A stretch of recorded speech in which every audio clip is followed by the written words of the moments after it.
Happy morning to all. ఒక ట్రైనర్కి ఉండాల్సిన లక్షణాలు ఏంటంటే effective communication, body language, attire, posture,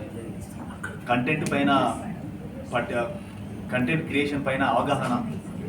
కాబట్టి మనం ఈ రోజులలో మన కంటెంట్ క్రియేషన్ కూడా AI చాట్ జీపీటీ టూల్స్ ద్వారా కానీ PDF ఫార్మాట్స్ ద్వారా కూడా మనం నాలెడ్జ్ తీసుకోవడానికి చాలా ఆన్లైన్ ప్లాట్ఫామ్స్ ఉన్నాయి.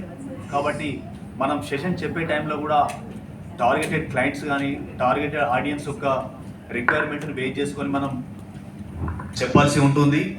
ఒకవేళ మన సెషన్ కండక్ట్ చేసే టైంలో మన సెషన్ కంప్లీట్ అయిన తర్వాత ఎవాల్యుయేషన్ అండ్ ఫీడ్బ్యాక్ తీసుకున్న టైంలో వాళ్ళు నెగిటివ్ ఇచ్చినా పాజిటివ్ ఇచ్చినా మనం వాళ్ళతోటి ఆర్గ్యుమెంట్స్ కానీ కాంట్రవర్సీ క్రియేట్ చేయకుండా మనం దాన్ని పాజిటివ్గా తీసుకొని అప్కమింగ్ సెషన్స్లో అటువంటిది రెక్టిఫై కాకుండా చేసుకోవాలి.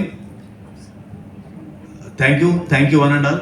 ఈ అవకాశం ఇచ్చినటువంటి శ్రీనివాస్ సార్ గారికి ప్రత్యేక ధన్యవాదాలు తెలుపుతున్నాను. Thank you one and all.